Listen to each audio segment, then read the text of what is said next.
আজকের এই ভিডিওতে আপনাদের সাথে এমন কিছু আমি শেয়ার করতে যাচ্ছি যার জন্য আপনি প্রস্তুত ছিলেন না মোটেই। বাংলাদেশে যে আনঅফিশিয়াল ডিভাইসগুলো যায় এই মার্কেট থেকে যায়। রাইট নাও আমি দাঁড়িয়ে আছি চায়নার হুয়াজিংবের মোবাইল মার্কেটে। আমরা ভিতরে গিয়ে দেখবো মানে যে মার্কেটটা থেকে মূলত মোবাইল ফোনগুলো যায় সেখানের কি অবস্থা।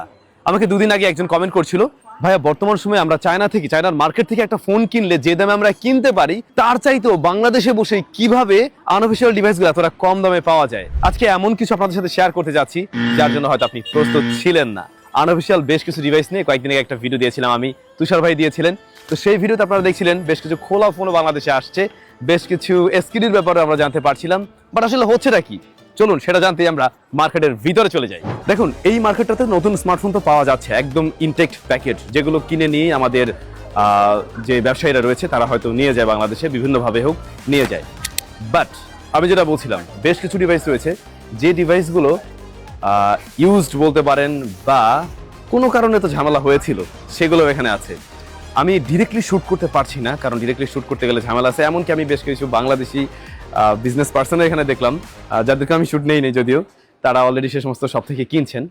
আমি ঠিক বুঝতে পারছি না আপনারা মানে ঠিকভাবে খেয়াল করছেন কিনা। এই দোকানটাতে কিন্তু প্রচুর পরিমাণে রেডমি নোট 14, রেডমি নোট 13 এই সমস্ত ফোন রয়েছে রাইট নাও, এবং যেগুলো কিন্তু প্যাকেজিং হচ্ছে এখানে। এই যে এই পাশের লোকটাকে যদি আপনি একটু খেয়াল করেন, এখন যে মানুষটাকে দেখা যাচ্ছে আর কি এখানে, উনি ওই যে চার্জার প্যাক করছে, একদম কেবলগুলোকে আর কি রোল করছে। রেডমি নোট 14, 14 প্রো, তারপর 13 সিরিজে, 13R, এরকম বেশ কিছু ডিভাইস।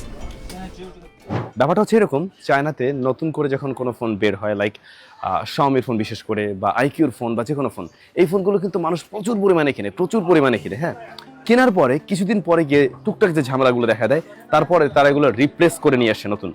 তো যখন কিনা 15 দিনের মধ্যে নষ্ট হয়ে যাচ্ছে, হয়তো তারা রিপ্লেস করতে পারছে, বা ধরুন আর একটু বেশি সময়ের জন্য। এবারে ওয়ারেন্টি সার্ভিস দিতে গেলে তখন কোম্পানিগুলো যখন এই যে রিপ্লেস করে দিচ্ছে এই যে ডিভাইসটা ওরা আবার ঠিকঠাক করে দেন বিক্রি করে থার্ড পার্টির কাছে।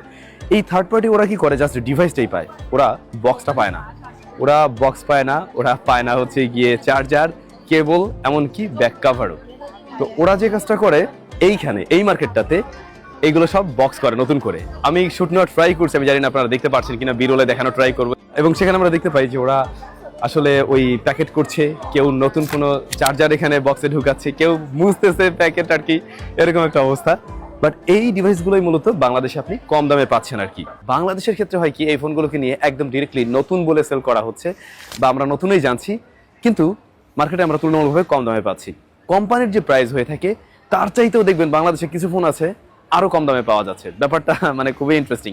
এখন প্রশ্ন থাকতেই পারে, আমি টাকা দিয়ে যখন কিনছি তখন আমি আসলে এমন ডিভাইস কেন কিনবো? মানে ব্যাপারটা এমন না যে এই ফোনগুলো একদমই খারাপ, ব্যাপারটা আমি তেমনটা বলছি না, ফোন ভালোই হতে পারে, কিন্তু মেইন বিষয় এটাই। এবং এই কারণেই মূলত আসলে কম দামে পাওয়া যাচ্ছে ফোনগুলো। আসলে এগুলো কিছুদিন ইউজড, টুকটাক কিছু প্রবলেম ছিল, এবং সেই প্রবলেমগুলো সলভ হয়ে এখানে আসছে থার্ড পার্টির কাছে। ওরা আবার সেগুলোকে কিনে নিয়ে দেন প্যাক করে সেগুলো বিক্রি করে দিচ্ছে আর কি। তবে আমি যতটুকু খোঁজ খবর নিয়ে জানলাম, এই মার্কেটটাতে মূলত নতুন ফোনেই পাওয়া যায়, এবং নতুন ফোনের জন্যই বিখ্যাত। এবং মানুষজন মানে আমাদের দেশে যেগুলো একদম ইনটেক্ট প্যাকেট যায় সেগুলো এখান থেকেই যায়। রিসেন্টলি এই যে এই মডেলগুলোতে একটু ঘাপলা হয়েছে, যেমন আপনারা জানেন টার্বো 3, তারপর আইকিউর কিছু ডিভাইস দেখলাম, তারপর শাওমি রেডমি 14 প্রো, এটার তো আমি দেখলাম একদম মানে সেই লেভেলের প্যাকেজিং চলছে ওখানে, মানে ইউনিটের পর ইউনিট, প্যাকেটের পর প্যাকেট, ওরা পুরো ফ্লোরে বসে প্যাকেট করতেছে আর কি, এরকম এই হচ্ছে অবস্থা। বাট ওই শুটগুলো নিতে পারিনি, আমি অনেক কষ্টে লুকাই একটু শুট নেওয়ার ট্রাই করছিলাম। খুব স্বাভাবিক, যেহেতু অনেক বাংলাদেশি এখানে আছে আর ওরা জানে, দ্যাটস ওয়াই হাই।